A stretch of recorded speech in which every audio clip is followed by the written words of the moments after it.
Oh, udah, Pak. Udah ya? Oke, sip.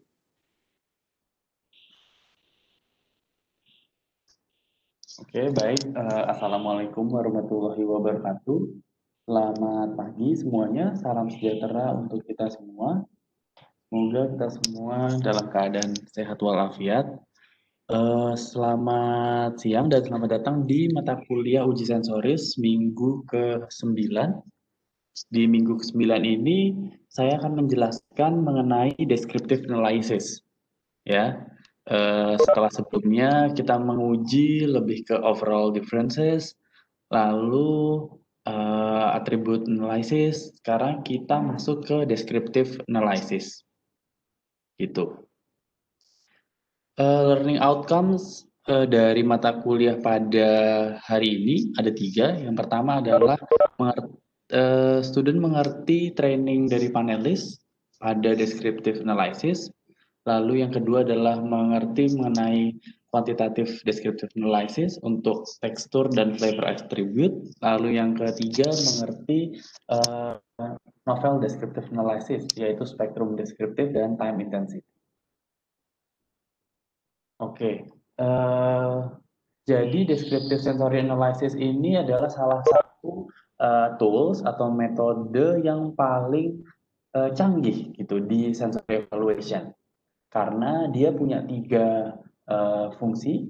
Yang pertama adalah untuk melihat complete sensory description. Jadi jika ada suatu makanan kita ingin mengetahui intensitas dari tiap atributnya, maka descriptive analysis ini adalah cara yang paling tepat. Dan biasanya kalau zaman sekarang ini sudah pakai yang disebut dengan QDA, ya QDA.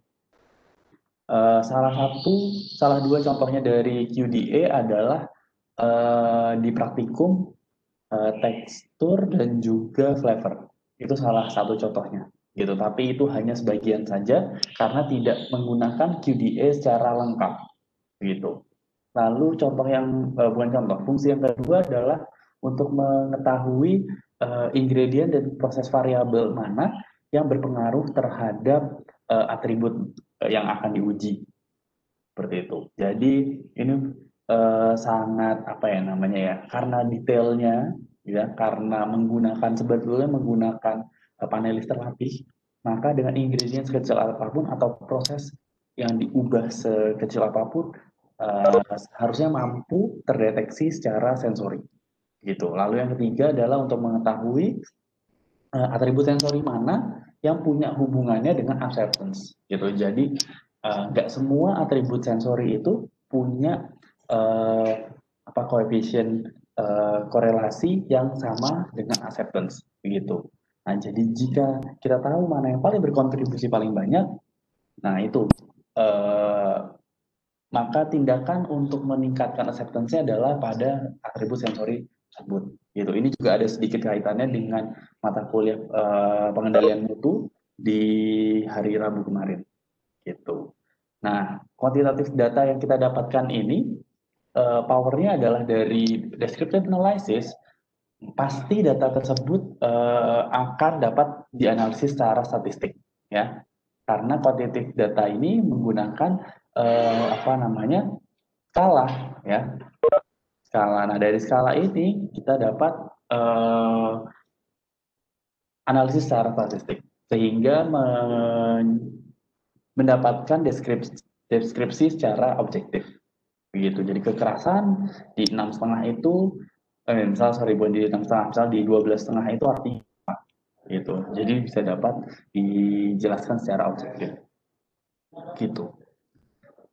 Penggunaan dari descriptive analysis ini berfungsi pada beberapa situasi di mana ada spesifikasi detail terhadap sensori atribut dari single produknya gitu. Jadi bukan misalnya kayak apa ya, kita membuat gado-gado gitu tapi dalam bentuk yang lain gitu, dalam bentuk yang let's say jelly gitu, itu kan nggak jelas ya, sudah nggak jelas. Dan gado-gado itu kayak macam-macam nih, ada bakwannya, terus ada kacangnya, sorry saus kacangnya gitu-gitu, itu kan punya sensori atribut masing-masing gitu, yang detail yang memang berbeda-beda gitu. Maka descriptive analysis ini penting, bisa digunakan gitu. Lalu comparison dari the sensory, ini the sensory, sorry, ada spasinya.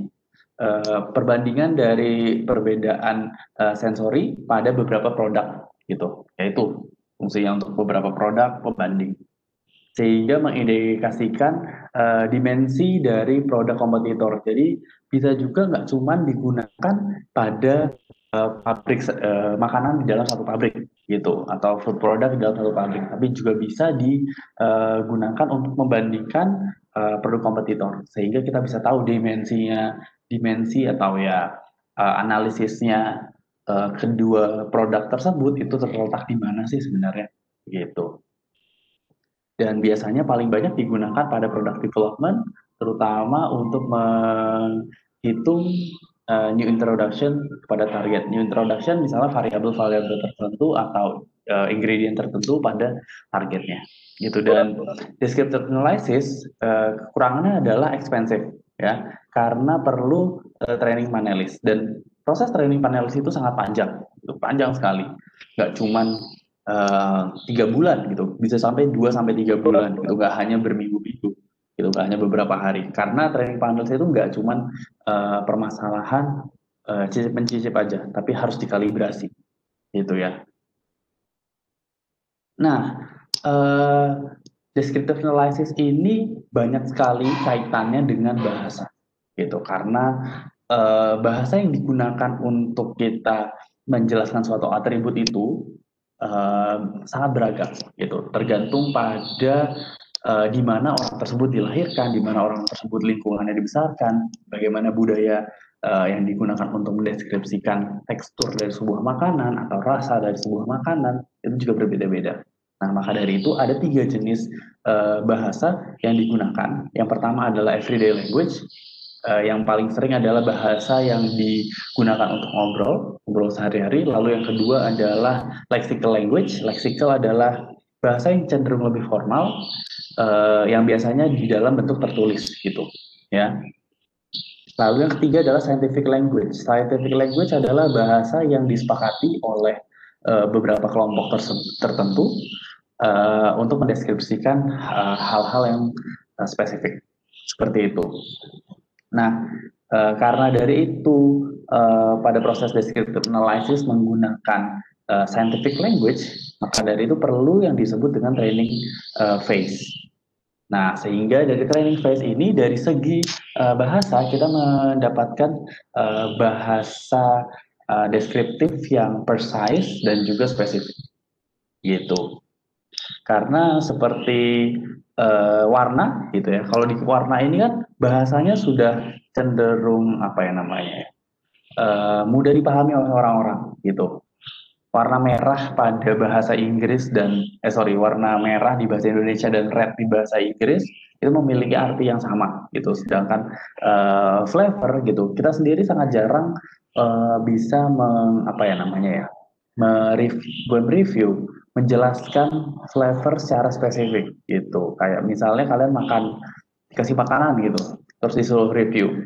Paling rasanya biasanya bilang, oh ini enak banget nih, enak banget, kayak mau mati gitu misalnya, atau kayak apa yang sekarang kan gitu ya bahasanya, enak banget, tapi mereka nggak bisa menjelaskan flavornya tuh enaknya tuh di mana sih sebenarnya, di apanya, misalnya bawangnya, garlic-nya kah yang intensitasnya tinggi, maksudnya itu enak itu apakah itu, atau enak dalam hal nggak rancid gitu, misalnya makanan gorengannya kayak gitu kan susah ya. Nah itu makanya perbedaan bahasa itu yang perlu apa namanya disepakati gitu. Nah di sebelah kanan itu ada tabel di mana term mana yang perlu apa ya namanya, perlu dilatih ya, perlu dilatih. Jadi oke, term mana yang perlu dilatih ini dari yang bagian discriminate itu adalah yang paling penting, hingga relate to reality yang tidak terlalu penting gitu, atau tidak ambigu. Nih yang di sini makin ke bawah itu makin tidak penting untuk dijelaskan gitu. Seperti warna itu sudah sangat tidak penting sebetulnya Itu warna, apalagi warna-warna dasar kuning, merah, hijau, itu kan sangat mudah ya untuk dipahami gitu. Nah ini, oke. Discriminate. Nah, contohnya yang paling penting untuk dipahami adalah discriminate yang pertama. Jadi, red color intensity in the exact same shade of red. Nah, jadi kalau misalnya contohnya adalah kita punya 4 jenis anggur wine gitu, wine dari anggur merah. Nah, yang warnanya benar-benar mirip gitu, merahnya. Nah, maka dengan atribut red color intensity itu tidak akan menjadi penting gitu, karena itu sudah tidak penting karena orang akan sangat sulit dan untuk membedakannya begitu. Nah, lalu yang kedua adalah non redundant gitu. Ada yang disebut dengan toughness, ada juga yang disebut dengan tenderness gitu. Padahal toughness dan tenderness adalah dari spektrum yang opposite gitu. Jadi tenderness, kalau misalnya tendernessnya 15, maka toughnessnya harusnya 0 begitu. Nah, maka dari itu perlu pemilihan hanya satu aja, satu jenis atribut aja gitu. Jadi nggak bisa dua-duanya, tenderness ada, toughness juga ada begitu. Lalu ortogonal atau tidak berkorelasi terhadap satu sama lainnya gitu. Example dari yang non ortogonal adalah red fruit intensity versus cherry intensity gitu. Jadi ada, itu juga sama, atribut yang diminta adalah untuk mengetahui intensitas dari uh, rasa red fruit gitu. Nah, sedangkan ada juga dia mensuruh panelisnya untuk mencoba intensitas dari cherry. Padahal cherry adalah red fruit, ya, begitu. Jadi itu juga sama, harus dihilangkan. Maka dari itu perlu yang ortogonal. Alasannya hal-hal tersebut perlu perlu dipisahkan atau perlu dijelaskan atau perlu direduksi adalah untuk mengurangi confusing dari panelis gitu. Kalau misalnya panelisnya itu kan bingung terhadap ini maksudnya apa sih toughness sama tenderness, ini maksudnya apa sih red fruit intensity dan cherry intensity, akibatnya akan menjadi demotivasi gitu. Mereka akan kebingungan sehingga hasilnya nggak akan maksimal begitu.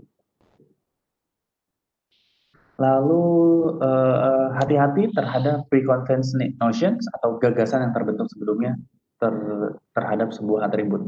Ya. Gagasan yang terbentuk sebelumnya. Jadi perlu dicorrelate atribut dari exposing panelis kepada produk-produk untuk menseparate dua term. Jadi gini, ada juga beberapa atribut yang sebetulnya mirip-mirip gitu. Contohnya seperti denseness dan juga hardness. Nah, denseness dan hardness itu sebetulnya adalah hard itu kan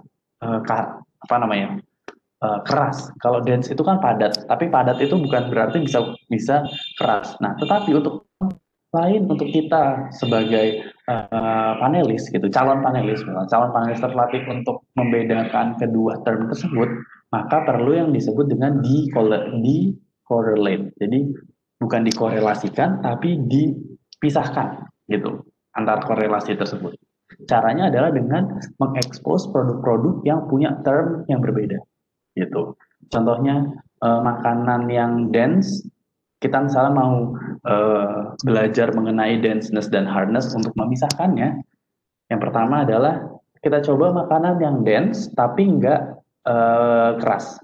Contohnya adalah cream cheese atau refrigerated butter, mentega yang ditaruh di kulkas. Dia akan dense, tapi dia masih mudah untuk di scoop gitu. Lalu yang hard tapi nggak dense. Contohnya adalah refrigerated aerated chocolate bars ini. Ini kalau di UK atau di Jepang juga ada. Itu ada merek yang namanya Aero. Itu adalah aerated chocolate bars. Jadi coklat bar yang memang sengaja diberikan rongga-rongga udara. Jadi apa ya namanya, saat kita makan pertamanya itu hard gitu. Plek hard tapi nggak dense karena coklatnya kan gampang melting di suhu tubuh ya di mulut gitu, jadi dia akan langsung kayak kempes rasanya begitu. Itu hard but not dense. Nah itu diterus-teruskan di expose gitu. Lalu, nah ada juga yang disebut dengan descriptors. Descriptors itu adalah penjelasan dari sebuah term gitu. Misalnya adalah noisy ya, noisy. Noisy itu artinya adalah that which produce sound when it's bitten gitu. Jadi kalau misalnya ada makanan yang atributnya adalah noisy. Nah, noisy itu apa sih? Apakah dia jadi berisik gitu? Kalau kita dengerin enggak, tapi saat kita makan akan memproduksi suara gitu. Nah, itu adalah descriptors. Descriptors ini harus punya yang disebut dengan communication value. Jadi, oh jelas gitu apa yang dimaksud dari apa namanya atribut tersebut dan tidak boleh dari jargon. Itu selanjutnya adalah mudah dimengerti oleh para penggunanya. Itu pengguna di sini dalam hal ini adalah eh, apa namanya panelis dan juga konsumen itu nantinya. Lalu tough juga, kadang-kadang tough juga orang-orang bingung, keras gitu.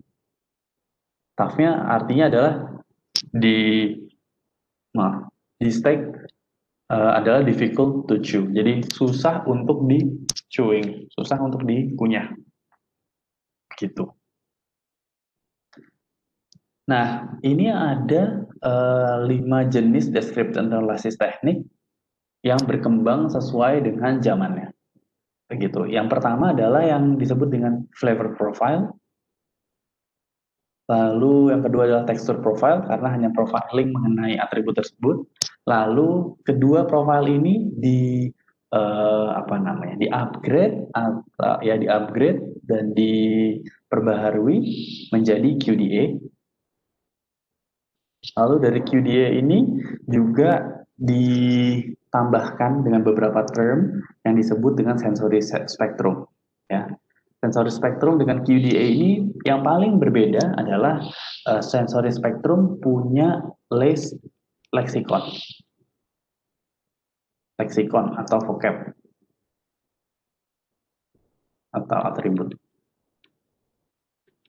Jadi list dari leksikon, vocab dan atribut ini sudah ada skalanya, gitu. Jadi bedanya mereka kalau di QDA ini panelis benar-benar bisa memilih, bisa membuat language baru, bisa membuat bahasa baru, term baru. Tapi kalau di sensory spectrum sudah ada listnya, itu bedanya. Lalu ada lagi yang muncul adalah time intensity analysis. Time intensity analysis adalah analisis untuk mengetahui atribut setelah kita konsumsi, gitu. Biasanya untuk mengukur aftertaste. Ya, kalau yang QDA, spektrum ini pada saat kita mengunyahnya, pada saat kita apa ya namanya chewing, menelan kayak gitu. Tapi tidak menghitung aftertaste-nya, tidak menghitung residualnya, begitu. Sekarang kita masuk ke yang pertama, yaitu flavor profile. Ini adalah descriptive analysis yang paling pertama. Dan pertama kali flavor profile ini digunakan untuk mendeskripsikan flavor system pada MSG, ya, yang akhirnya di continually refine until QDA. Gitu. Oke, dan vocabulary-nya, gitu bahasanya, vocabulary-nya dan product evaluation-nya didapatkan dari agreement among the panel members, ya, agreement. Ya. Dan di sini yang perlu di-emphasize adalah agreement-nya, karena agreement di sini artinya mereka panel member yang berisi 4 sampai 6 ini sama-sama apa namanya mendiskusikan flavor dari sebuah produk itu dari awal hingga akhir. Jadi dapatnya adalah kesepakatan, ya, kesepakatan. Dan kesepakatan ini biasanya ya kesepakatan.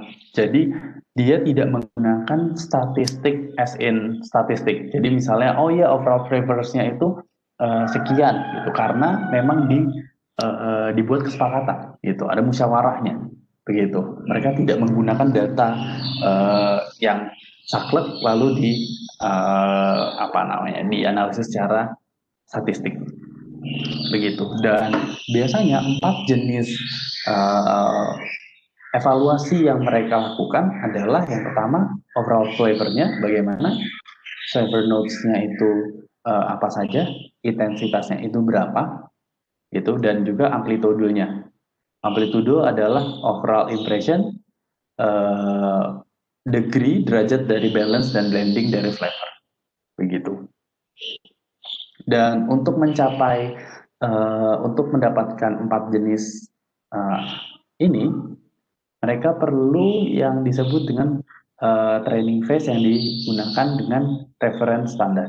Ya, reference standar ini bisa menggunakan senyawa kimia itu yang memang sengaja dibuat untuk menyamakan aromanya, bisa juga dengan produk sejenis gitu, produk kopi gitu. Oh, produk kopi ini punya flavor notes yang roasted bla bla bla bla bla gitu. So, kakao atau apapun gitu. Nah, di flavor profile ini sampel yang diberikan kepada panelis harus pada form yang sama pada saat diberikan kepada konsumer gitu. Misalnya kita mau uh, mengerti flavor dari fillingnya cherry pie ya. Jadi fillingnya cherry pie itu isinya kan cherry aja, cherry jam. Ya, isinya adalah fillingnya adalah cherry jam, cherry jam. Nah, yang dilakukan oleh flavor profile ini adalah menguji dalam bentuk cherry pie fillings. Jadi bukan cherry jamnya aja, begitu. Nah, karena hal tersebut maka banyak yang banyak yang merasa bahwa flavor profile ini masih kurang baik seperti itu. Makanya di refine dengan QDA. Lalu pada flavor profile ini intensitasnya yang digunakan adalah ratingnya seperti ini. Ada 0 yang disebut dengan not present, lalu simbol seperti ini yang disebut dengan threshold atau just recognizable, lalu angka 1 slight, 2 moderate, yang ketiga strong, dan juga sudah diekspansi hingga 17 poin, including the use of arrows, setengah, atau plus minus symbol. Itu. Nah, ini untuk amplitudo. Amplitudo artinya adalah derajat balance dan blending dari flavor. Dan perlu training dan exposure pada kategori produknya. Contohnya adalah untuk low amplitude, kalau heavy cream saat di whip itu disebut dengan amplitude yang rendah. Lalu heavy cream yang ditambahkan dengan gula yang lalu di whip akan menghasilkan medium amplitude. Lalu kalau high amplitude adalah heavy whipped cream di whip lalu ditambahin gula dan juga vanilla essence. Ini yang mereka sebut dengan contohnya dari low hingga high amplitude.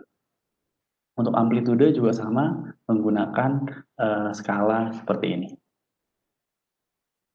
Lalu ini adalah contoh dari hasil flavor profile pada flavor profile for turkey patties with 0.4% added phosphate. Nah, ini ordernya dari susunannya, susunan notesnya, flavor notes yang dihasilkan itu dari atas ke bawah. Jadi yang dari atas dulu ke bawah. Mereka merasakannya dari atas ke bawah. Oh, proteinnya dulu, meat identity, serumi, lalu pause dulu. Mereka merasakan metallic, itu poultry, broadly, dan lain-lain. Lalu intensitasnya seperti ini, ada plus dan minusnya. Kalau minus artinya adalah intensitasnya indicate as the emotion emerge from judging the samples. Jadi emosinya itu seperti apa? Apakah emosinya baik atau negatif? Gitu. Apakah mereka mendapatkan impresi yang baik atau buruk? Gitu. Lalu FP ini dapat dikategorikan sebagai kualitatif deskriptif teknik, bukan kuantitatif ya, gitu. Karena FP ini, flavor profile ini hanya mengetahui intensitas seperti ini, gitu. Ini yang masih disebut dengan kualitatif, gitu. Dia belum tahu seberapa tinggi sebetulnya. Walaupun dia sudah bilang ada slight, moderate, dan strong, tapi masih belum jelas. Begitu. Maka dari itu FP ini akhirnya diperbarui namanya menjadi Profile Attribute Analysis di tahun 1983. Dan flavor profile teknik ini sekarang hanya digunakan pada evaluasi air saja, ya, flavor air. Itu karena secara garis besar flavor profile ini sudah tidak sudah tidak relevan lagi di tahun-tahun sekarang. Begitu, makanya diganti dengan QDA. Nah, untuk proses selection dari judge-nya, dari panelisnya, untuk panelis terlatih, mereka harus perlu ada komitmen yang available for years, if that possible. Ya, lalu panelis juga harus punya ya punya interest yang tinggi pada produk kategorinya. Itu karena dengan adanya background knowledge mereka akan lebih mudah untuk memisahkan antara tiap atribut. Dan panel leader di sini menjadi active participant pada language development dan evaluation phases. Jadi leadernya tadi kan, judgesnya kan ada 4 sampai 6. Nah, dari 4 sampai 6 ini ada satu orang yang disebut dengan panel leader. Gitu. Panel leader itu selalu yang menjadi koordinator dari jalannya seleksi atau proses evaluasi sensoris gitu. Nah, di flavor profile ini panel leader juga bertindak sebagai partisipan yang aktif gitu. Dia juga ikut mencicipi, ikut membuat bahasanya kayak gitu. Nanti di QDA agak sedikit berbeda. Job desk-nya adalah untuk mengkoordinasikan produksi sampel, evaluasi panel, dan juga konklusi. Panel leader harus jelas dan tahu banyak mengenai produknya, lalu harus patient, sabar, socially sensitive, dan diplomatik. Karena panel leader ini yang memiliki tanggung jawab untuk menghasilkan sebuah deskripsi yang konsensus gitu, karena deskripsinya hanya satu yang disepakati dari 4 sampai 6 panelis ya, konsensi tuh.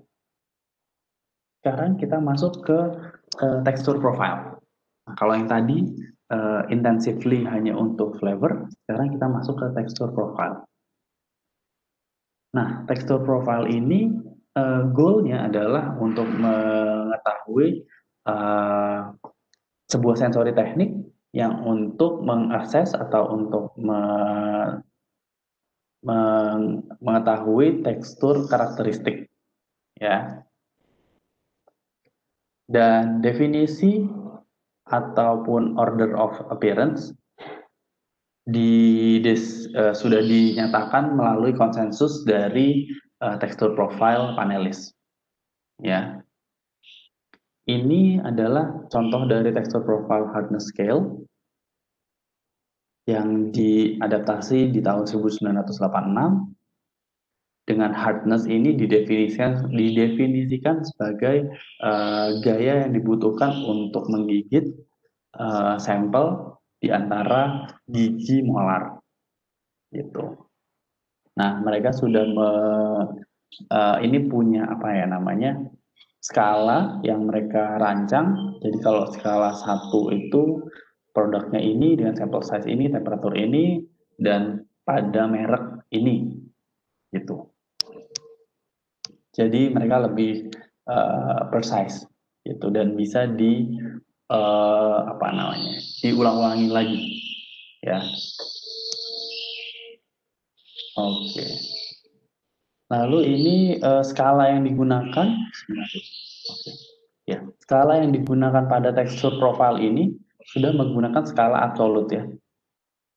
Skala absolut. Artinya skala absolut adalah saat skalanya itu angkanya di 1, gitu. Artinya sudah pasti mirip dengan yang ini, gitu. Kalau misalnya di 14,5 akan mirip dengan hard candy walaupun bahannya itu misalnya coklat bar, kayak gitu. Sudah mirip. Itu ya dapat dimengerti ya. Nah, ada juga skalanya yang bukan absolut. Itu skala yang disebut dengan skala, kok saya lupa, nanti skalanya dipakai di QDA. Dia akan saya jelaskan perbedaannya dengan skala absolut. Lalu ini proses training panelisnya. Panelis perlu di training untuk menggigit, mengunyah, dan menelan pada cara yang sudah terstandar. Stepnya yang pertama adalah mengekspos klasifikasi dari tekstural karakteristiknya. Nah, ini filenya yang mana ya? Saya sendiri lupa.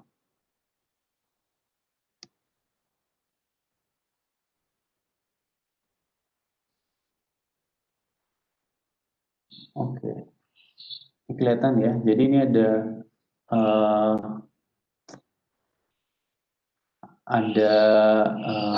jurnal yang membuat skala dari hardness itu. Nah, ini skala-skalanya ini dibuat, ini juga sama hardness, tapi agak sedikit beda ratingnya. Itu jadi perlu apa ya, pada saat tekstur profile ini perlu diketahui menggunakan metode yang mana sih? Apakah metode yang ini di tahun ini atau metode yang lain gitu.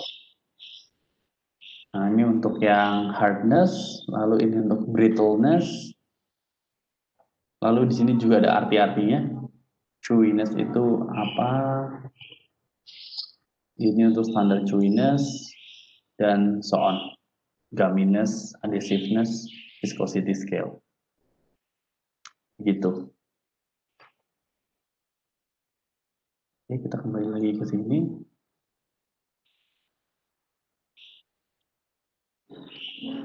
Oke. Step selanjutnya adalah mengekspos banyaknya varietas produk makanan dan reference scales-nya, ya, untuk kalibrasi.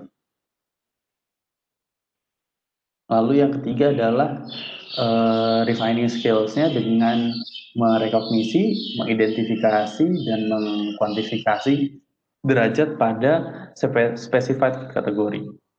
Gitu. Jadi berbeda kategorinya dengan yang telah ada di file tersebut, lalu perlu direcognize, diidentifikasi, dan dikuantifikasi untuk belajar.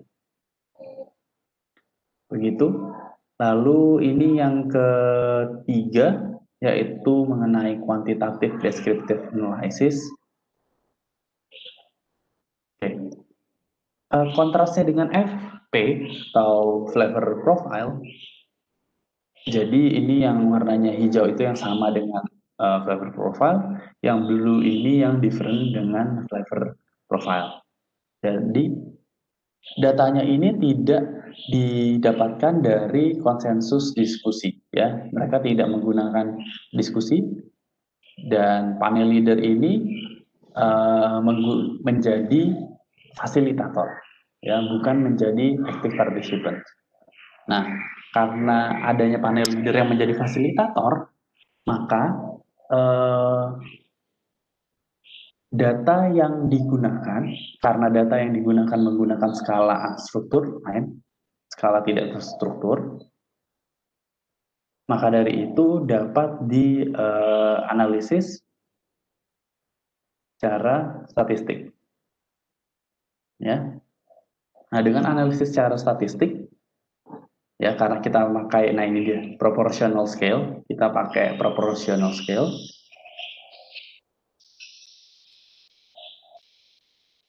maka tidak perlu adanya konsensus lagi.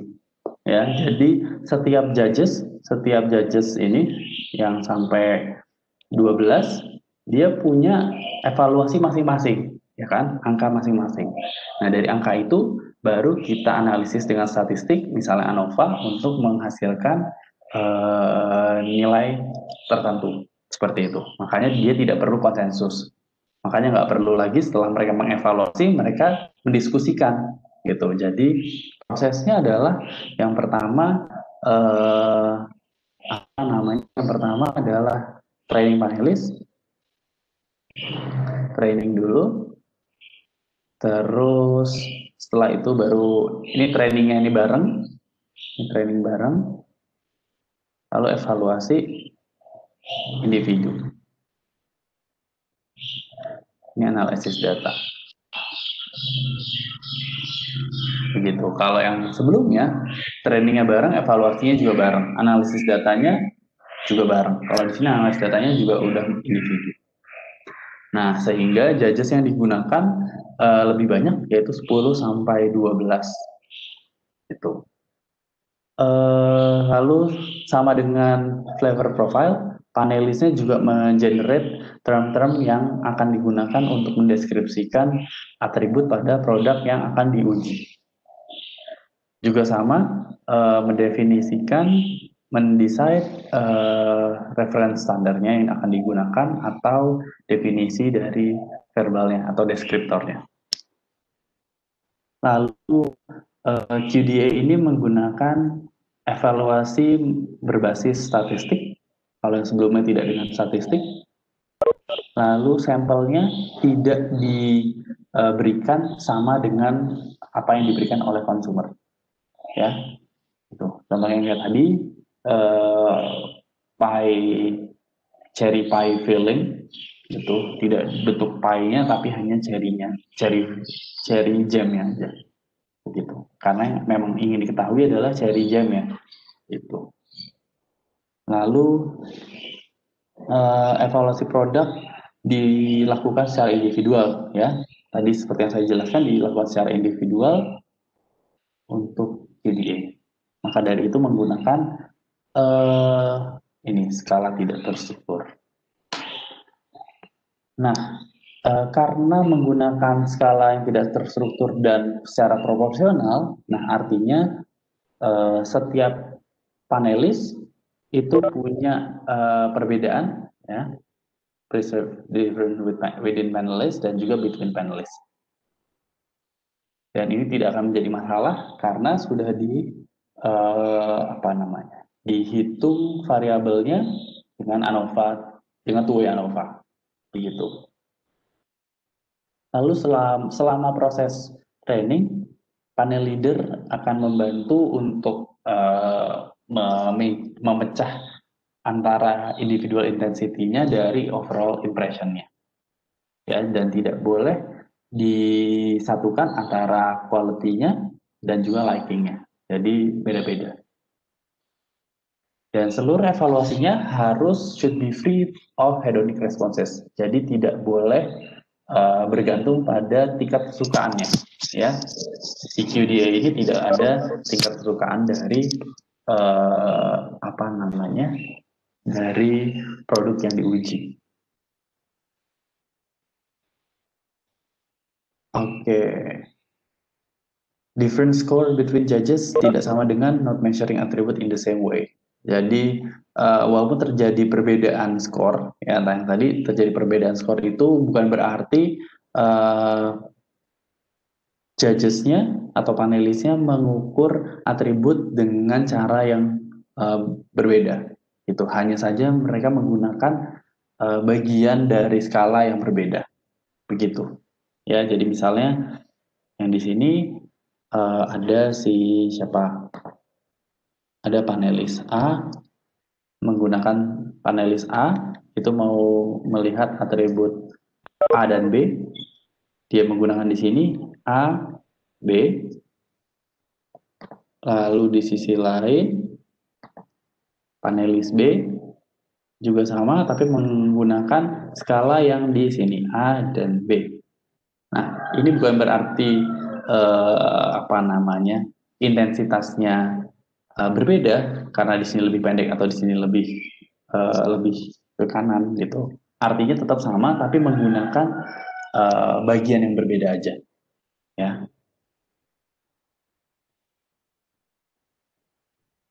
Oke, QDA menggunakan waktu yang lebih sedikit daripada flavor profile karena hasilnya itu tidak dilakukan secara konsensus, lalu datanya bisa langsung dianalisis dengan univariate dan juga multivariate. Lalu ini adalah salah satu contohnya spider web dari sebuah makanan, let's say. Dan data tidak mengindikasikan order dari perception. Jadi tidak tahu mana atribut yang keluar duluan, ya kan? Yang keluar duluan pada saat dikunyah. Begitu. Proses seleksinya di screening untuk long term availability tentu saja. Lalu fasilitatornya atau panel leadernya harus bertanggung jawab atas komunikasi dengan panel dan preparasi dari sampel dan standar. Oke. Sekarang kita masuk ke sensory spectrum analysis. Secara garis besar, seperti apa yang saya berikan di awal ya. Nah, sensory, atau ada yang mau bertanya dulu sampai di sini?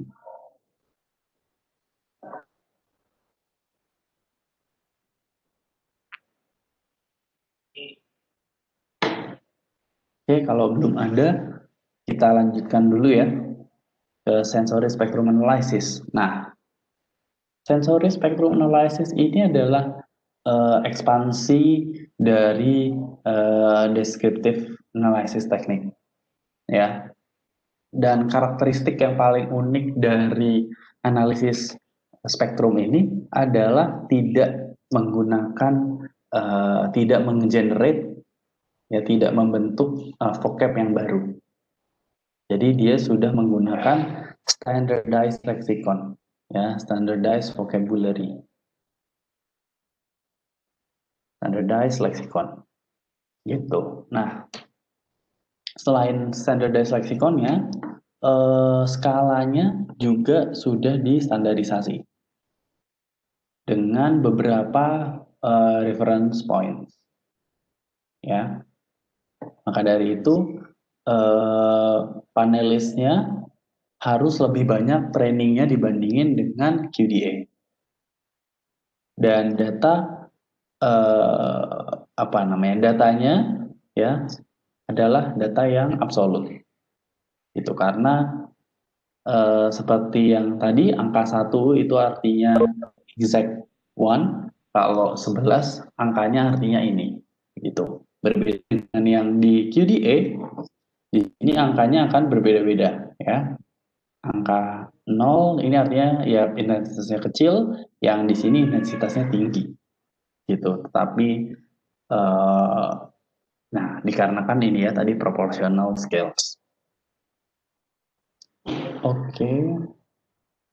Nah, dengan adanya data yang absolut ini, ya, karena data yang dihasilkan adalah data absolut, maka mungkin sekali kita menggunakan desain eksperimen dengan satu sampel saja, gitu, dan mengcompare dengan studi yang lain. Gitu. Maksudnya adalah gini, misalnya kalian mau menggunakan sensory spectrum analysis aja nih untuk apa ya namanya, minuman boba kalian, gitu, minuman boba kalian atau cookies kalian, gitu. Nah, dengan sensory spectrum analysis ini, kalian hanya cukup satu sampel aja juga sudah bisa membuat apa namanya descriptive analysis. Gitu. Contohnya misalnya rasa apa ya, misalnya rasa vanilanya gitu. Rasa vanilanya ternyata di skala 6,5 kayak gitu. Lalu yang di mana di skala berapa ini, skala berapa ini, skala berapa. Nah, karena angkanya absolut, maka itu jadi bisa dibandingkan dengan cookies-cookies sejenis yang sudah dianalisis dengan spectrum analysis. Begitu. Berbeda dengan QDA atau descriptive analysis yang lain, kalau misalnya kamu hanya satu cookies saja dengan QDA, itu nggak akan bisa dianalisis, gitu. Maksudnya data tersebut mentah ya, data tersebut tidak bisa dibandingkan dengan cookies yang lain, gitu. Cookies dari apa produk lainnya, gitu. Karena produk yang lainnya panelisnya atau judgesnya punya cara yang berbeda untuk apa namanya, untuk mendapatkan datanya, begitu ya. Karena tiap judges itu kan punya caranya masing-masing dalam menggunakan skala, ya. Jadi dari skala skala yang panjang 0 sampai 15, setiap panelis itu punya caranya masing-masing, gitu. Dan itu nggak ada yang salah kalau di QDA. Tapi kalau di spectrum analysis, ya skalanya udah harus tetap karena sudah absolut. Tuh, ya. Ini adalah contoh dari aromatic reference samples. Jadi untuk aromatic reference samplesnya untuk yang astringency atau sepet. Jadi di value 6,5 ini bisa didapatkan dari dua cara. Yang pertama, maaf, kamu membeli produk grape juice dari merek Wells, atau dengan cara tea bag di soak atau direndam selama 1 jam, gitu. Lalu untuk caramelized sugar juga sama, ini ada macam-macam skalanya. Oke. Ini diadaptasi oleh Mailguard.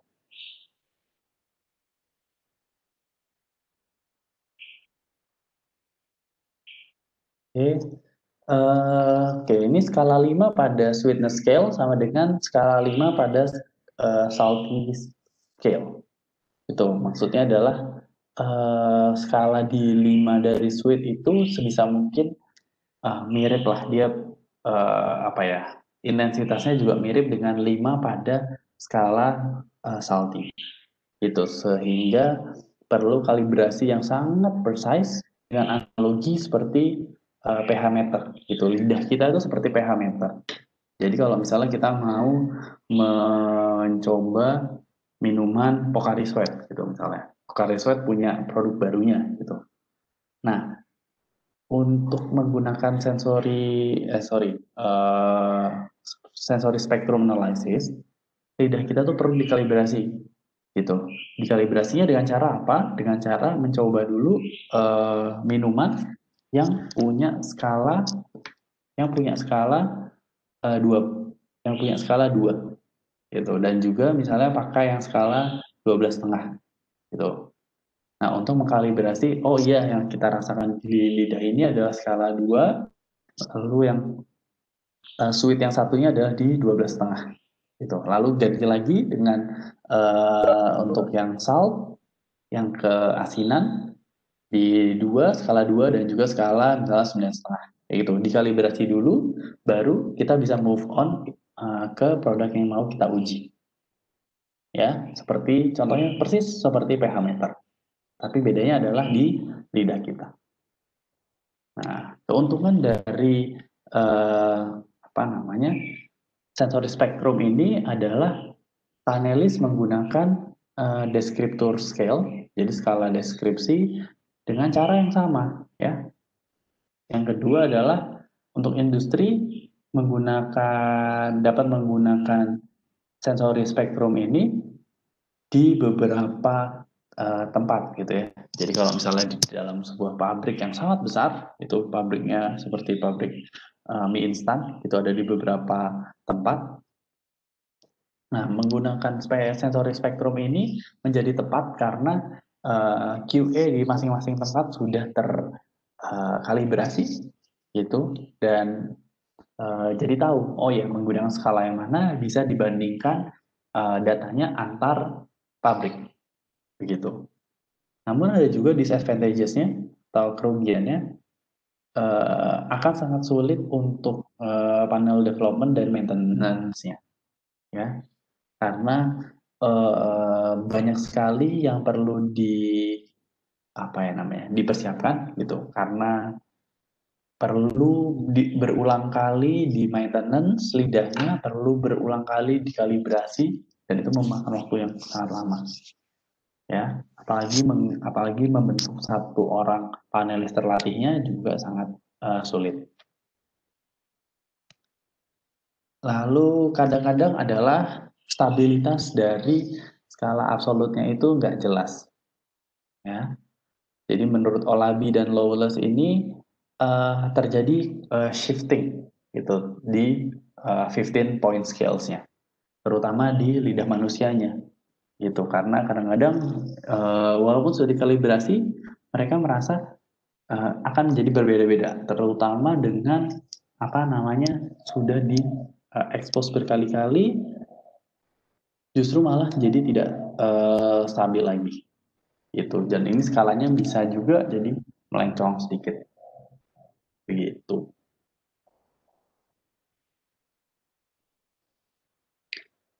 Ini spektrum intensity scales. Oke. Ini contoh-contoh lainnya pada common aromatics. Untuk term ini ada termnya, ada macam-macam. Misalnya back white wheat, ada di referensi mana, di nomor berapa, dan seterusnya. Gitu. Dan ini kalau kalian lihat sangat berbeda dengan yang pernah kalian lihat sehari-hari di supermarket. Ini referensinya itu di US ya, di United States. Nah, bagaimana dengan di Indonesia? Karena di Indonesia ini, nah, bisa dibayangkan sensori spektrumnya kalau misalnya digunakan di Indonesia seperti apa. Nah, yang perlu kita lakukan kalau misalnya di Indonesia adalah menciptakan skala sensori yang baru, ya. Jadi kita nggak bisa menggunakan kopi dari Maxwell House karena memang tidak ada industrinya di sini, ataupun kalau misalnya import jadi mahal, maka kita harus membuat spectrum intensity scales yang sesuai dengan produk-produk di Indonesia. Nah, kerugian lainnya adalah memiliki terkadang industri juga mengubah mengubah formulanya, ya kan? Pasti setiap industri memiliki formula masing-masing terhadap makanan yang mereka produksi. Nah, bisa jadi formula dari produk tersebut berganti. Nah, yang mengakibatkan skalanya ini menjadi shifting. Itu bisa juga skalanya direvisi jadi 6, misalnya gitu. Terus di sini rasa caramelized sugar di kecap Heinz, atau ini saus tomat di Heinz, ternyata dia sudah nggak pakai gula soalnya gulanya nggak dikaramelisasi, atau gula yang diganti dengan stevia atau diganti dengan artificial sweetener, kan jadinya beda ya termnya. Ini jadi bisa shifting ke angka misal 1 kayak gitu. Ini sangat memungkinkan. Itu juga salah satu kerugiannya dari menggunakan sensory spektrum. Ini beberapa streamline products yang digunakan untuk spektrum references di Amerika sana. Ini ada Bordeaux atau Sweet and Simple Cookies dari Pepperidge Farm. Lalu Yoplait Original Strawberry Yogurt. Ini ada mayonnaise. Nah, seperti itu untuk sensory spektrum. Oke, sekarang kita masuk ke time intensity descriptive analysis. Ya, ini yang kelima ya.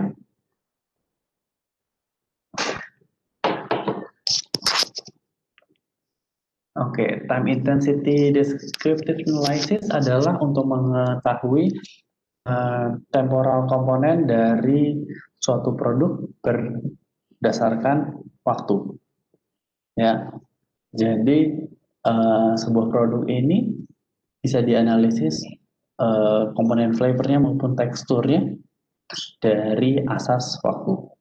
Nah, terdapat dua kategori nih. Kategori yang pertama adalah fixed time point methods dan yang kedua adalah continuous measurement methods. Nah, kalau yang fixed time point, gampangnya adalah sudah diberikan batasan, yaitu interval waktu. Misalnya ini 0 detik, ini 30 detik, ini 60 detik, ini 90 detik ya. Jadi kalau fixed time point methods itu sudah pasti mereka merasakan di nolnya dulu. Lalu setelah mereka punya, selama 30 detik akan diuji di titik ini. Diuji di titik ini dan diuji di titik ini. Nah, perbedaannya dengan continuous measurement method adalah mereka tidak ada batasan waktunya, gitu. Jadi misalnya terhadap intensitas A, gitu. Mereka ngerasain di sini dulu, terus mereka ngerasain ada perbedaannya di sini. Terus, oh mereka ngerasain baru ada perbedaan di sini, lalu ada perbedaan di sini, ada perbedaan di sini, perbedaannya di sini dan di sini. Gitu. Ini baru dari atribut A misalnya. Lalu atribut B juga punya apa namanya? Juga punya intensitas yang berbeda-beda. Misalnya di sini, lalu ada di sini, lalu berbeda lagi di sini, di sini dan di sini. Gitu ya. Maka dari itu continuous measurement method ini paling mudah dilakukan dengan bantuan software ya, pakai software biasanya. Kalau yang ini masih bisa pakai kertas. Oke, fixed time point method ini juga dibagi jadi beberapa metode. Yang pertama yang disebut dengan progressive profiling.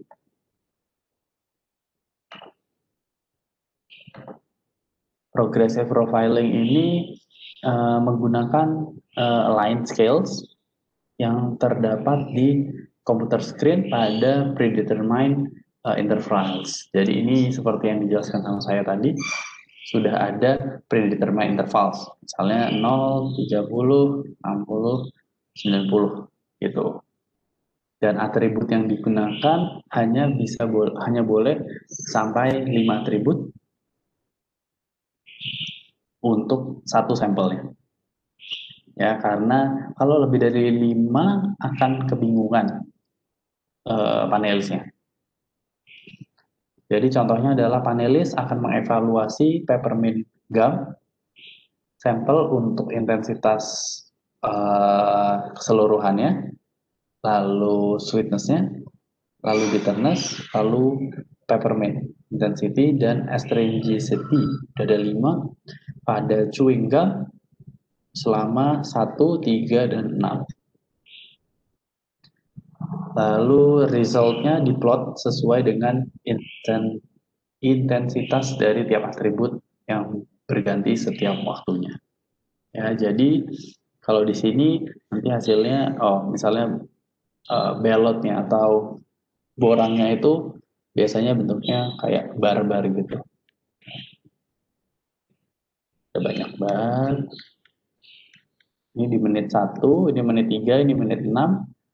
Mereka rasakan ini intensitasnya yang A, ini yang B, ini yang C. Yang di satu, mereka di sini. Yang ini di sini. Yang selanjutnya di sini. Nah, ini di bawah sini. Oh, yang selanjutnya ini makin lama makin di bawah. Ini makin di bawah. Itu nanti kalau udah banyak bisa dibikin tren. Oh, rasanya gini misalnya. Gitu. Lalu ini sequential profiling. Ini adalah metode ekspansinya.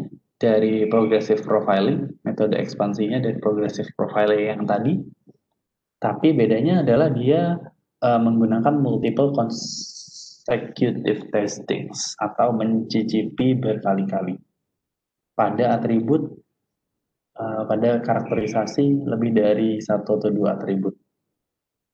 Jadi gini, nah ini ada yang warna merah ini apa namanya? Mengidentifikasinya setelah proses penelaanan.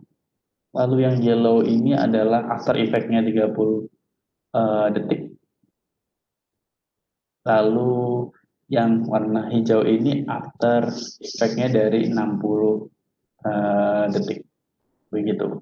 Lalu dicoba lagi yang kedua sama yang ketiga juga sama dan seterusnya sampai misalnya sampai 8. Begitu. Ini biasanya kayak wine gitu. Salah wine. Habis di sip, di telan, lalu kita lihat after taste-nya. Taste. After taste-nya untuk sweet ternyata meningkat rasanya setelah sampai 60 detik.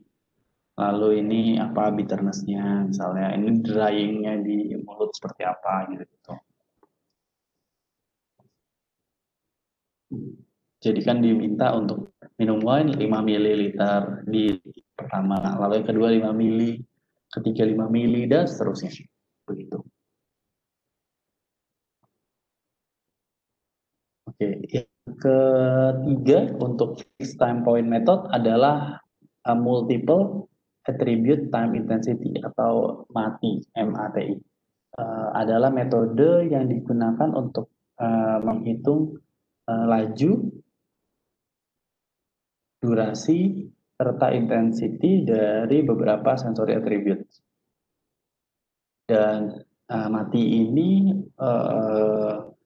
metode yang baik untuk makanan yang berubahnya lebih lambat gitu seperti toffee atau chewy sweets.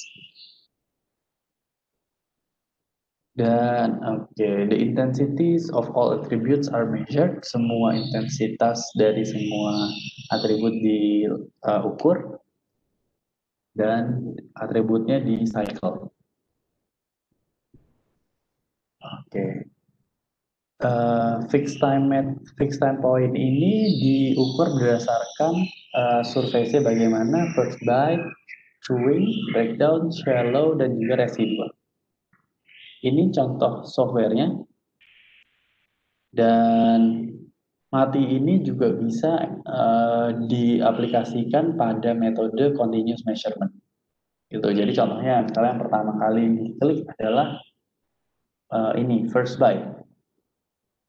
Ya, klik first bite. Setelah di first bite, kita mulai chewing. Nah, kita klik yang mulai chewing. Setelah itu, kita mulai merasakan makanan bentuknya sudah mulai homogen. Lalu kita klik yang ini. Klik. Nah, pada saat proses-proses tersebut, skala-skala ini, skala hardness, cohesiveness, noise of mass, dan juga awareness of particulates or inclusions, itu bisa diubah-ubah, ini bisa digeser ke kanan, itu misalnya. Set. Nah, lalu yang di sini juga geser ke 10 misalnya. Lalu digeser lagi ke 9. Tuh. Lalu saat kalian merasakan ada bedanya, lalu kalian geser lagi. Kayaknya makin lama malah kok makin keras ya. Tuh. Kohesif kok dia makin lengket ya. Moist juga makin moist, tapi yang di sini partikelnya makin lama kok makin kecil ya. Nah, itu bisa langsung kalian geser gitu. Saat proses ini. Proses dari 2 ke 3 misalnya. Nanti dari 3 ke 4 yang ready to swallow, yang sudah siap untuk ditelan, kalian geser lagi gitu. Geser, oh udah nggak jadi hardness, jadi ke sini, cohesive-nya juga udah misalnya udah turun ke sini, moist-nya tapi dia makin moist, ini sudah makin kecil, kayak gitu. Setelah selesai semua, kalian pencet yang terakhir, itu yang stop, klik. Nah, hasilnya akan seperti ini kira-kira. Gitu. Jadi mereka akan dengan computerized system hasilnya seperti ini. Jadi nanti dengan kalian menggeser-geser itu ketahuan pada detik berapa kalian eh, apa namanya apa itu namanya? First byte-nya itu kapan, cuingnya kapan, breakdown-nya itu kapan, shallow and residualnya itu kapan. Gitu. Itu akan jelas gitu. Nanti dibagi menjadi ini, lalu ketahuan atributnya, atribut cohesiveness-nya misalnya yang tadinya start terus di atribut 60 misalnya turun ke 50 kayak gitu. Oh, ternyata setelah itu kalian udah ubah-ubah nih kohesifnya kayak gitu. Nah, nanti akan ketahuan tracknya seperti apa. Maka dari itu ini perlu komputer ya, perlu software. Nggak bisa kan kalau misalnya di mana namanya di kertas orang kan nggak mungkin begitu. Sekarang kita masuk lagi ke continuous measurement method ya atau disebut atau salah satunya yang pertama adalah single attribute time intensity atau SATI. Nah, kalau si SATI ini hanya menggunakan satu buah atribut aja ya, namanya aja single attribute jadi hanya satu.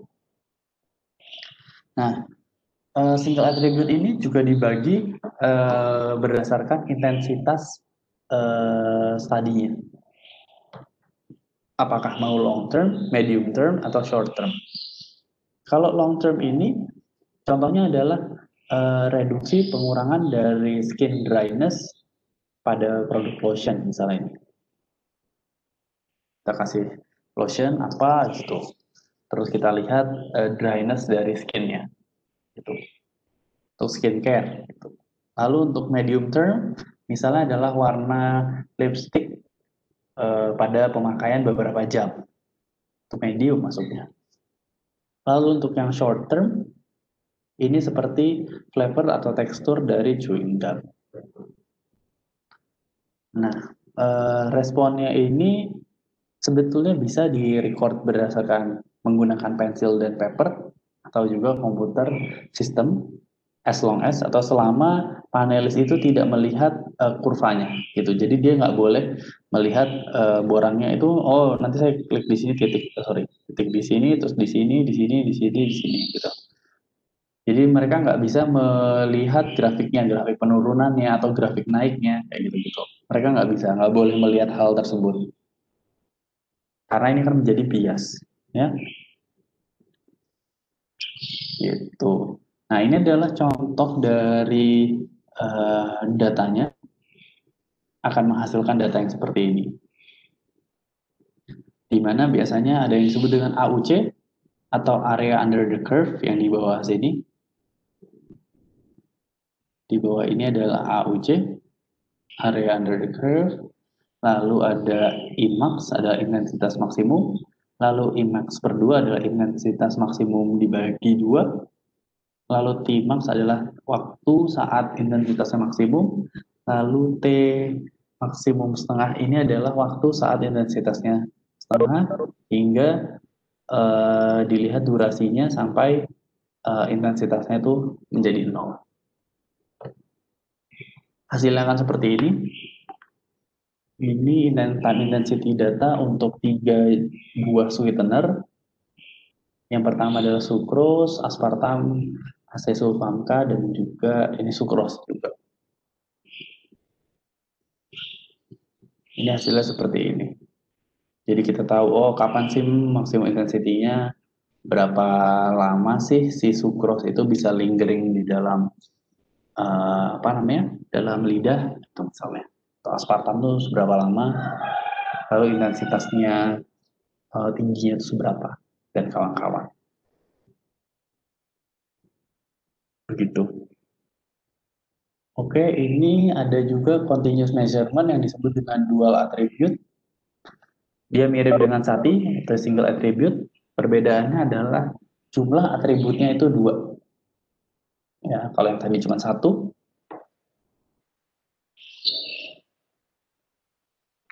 kalau ini 2.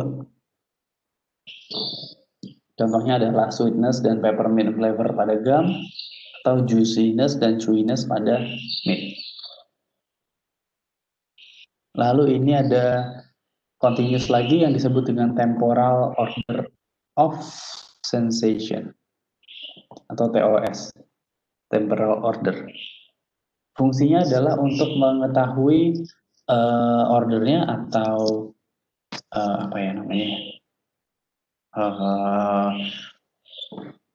kapan appearance dari suatu atribut pada sebuah makanan. Ya, ini salahnya bukan TDS, ini TOS. Dan TOS ini menggunakan checklist approach, ya modelnya checklist. Jadi contohnya misalnya gini, kita mulai start makan sekarang. Di sini kalian klik start, lalu seiring dengan berjalannya waktu, sensasi mana yang kalian rasakan pertama kali? Oh, misalnya pertama kali rasakan crunchy, diklik crunchy, klik, nanti terrecord dia ada di detik ketiga. Lalu selanjutnya kalian klik lagi crispy, klik. Begitu terus selanjutnya, terus brittle, jadi light, terus bisa lagi kalian ngerasain crispy dan juga sticky. Setelah itu, setelah selesai, kalian klik stop. Itu adalah temporal order of sensation. Dia tidak melihat intensitasnya, ya, tapi order mana atau langkah mana atau sensasi mana yang keluarnya sesuai dengan waktunya, waktu duluannya. Lalu ada juga yang continuous measurement method disebut dengan temporal dominance of sensation. Berbedanya adalah dia merecord atribut yang dominan pada waktu yang ditentukan. Gitu. Jadi mirip dengan mati, bedanya adalah mengetahui dominan atribut mana saja yang dirasakan. Gitu. Kalau yang mati itu atributnya sudah ditentukan, kalau yang dominance yang mereka rasakan oleh panelis saja. Gitu. Saat pertama kali merasakan dominan, maka panelis merasakan dominan tersebut hingga rasa yang dominan itu sudah tidak ada. Gitu. Jadi contohnya seperti ini ya datanya. Lalu ada lagi yang continuous measurement method adalah T-CATA, temporal check all that apply. Jadi mirip dengan traditional check all that apply. Lalu kalau di sini bedanya adalah panelis sama, dia start dan stop juga. Lalu stop juga, nomor 2-nya stop. Tapi perbedaannya adalah setelah mereka choose switch-nya, mereka harus uncheck lagi setelah itu. Jadi ada check dan juga uncheck. Ya. Jadi setelah tahu, oh ya rasanya ada keluar sweet gitu, di sweet di menit detik ke 19 gitu. Tapi ada di detik tertentu tidak keluar lagi sweetnya, nanti di uncheck lagi. Begitu. Ini masuknya adalah T-CATA. Ini adalah apa ya namanya? Konklusinya atau resumenya, sumerinya dari time intensity analysis. Jadi kalian mau bertanya apa? Lalu ini jawabannya, bisa menggunakan yang mana?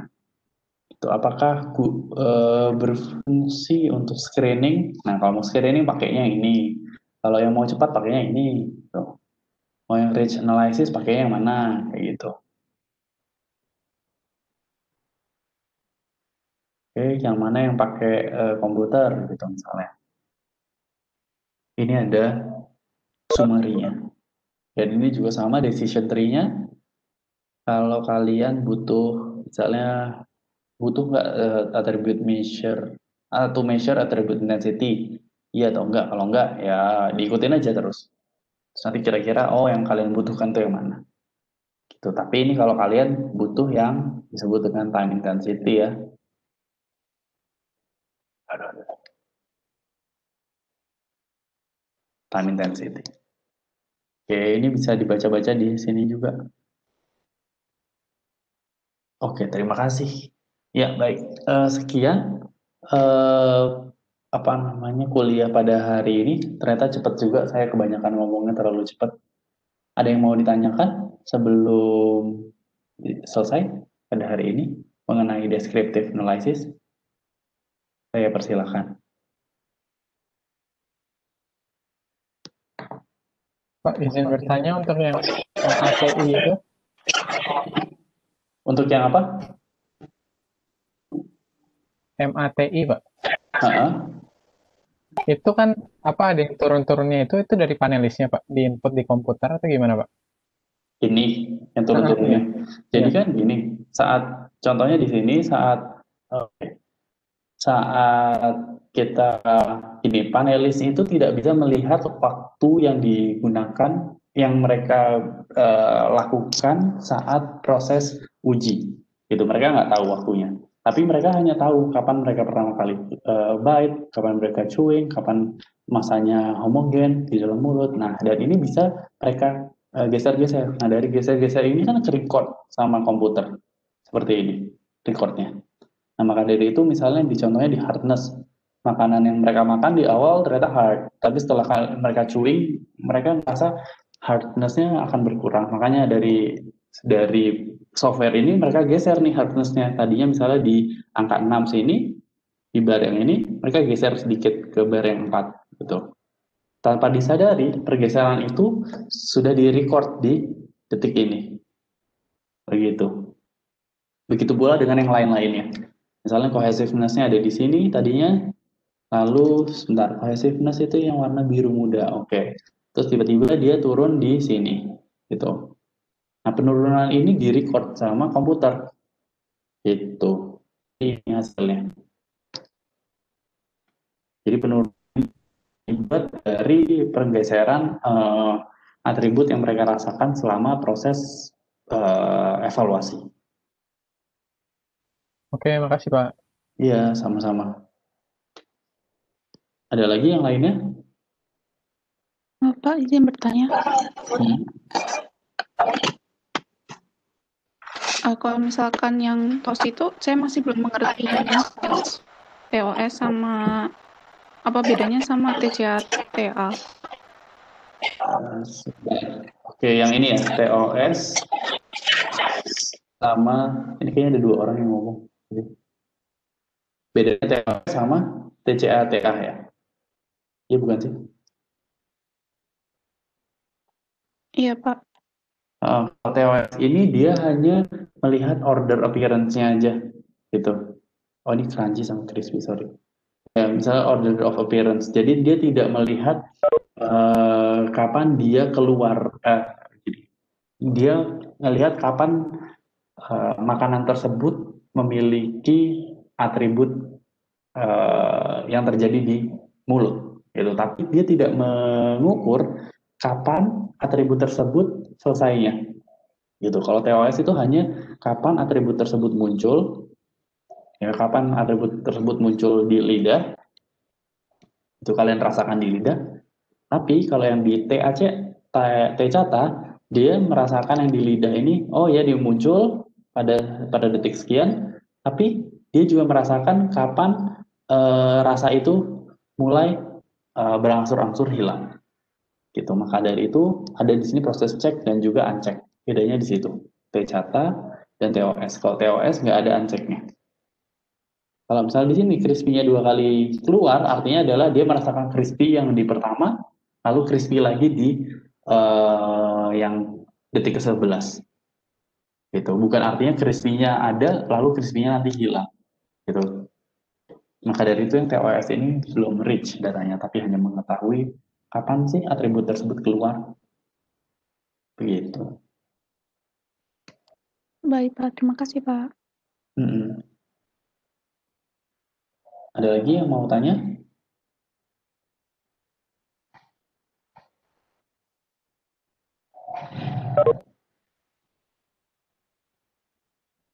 Monggo, masih ada waktunya. Kalau ada.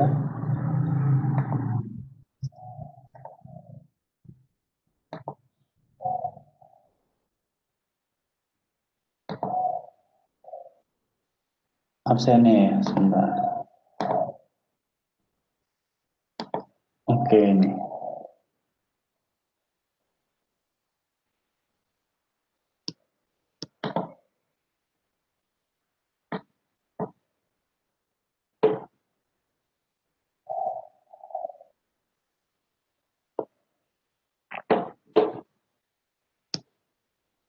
Iya, sama-sama Mbak.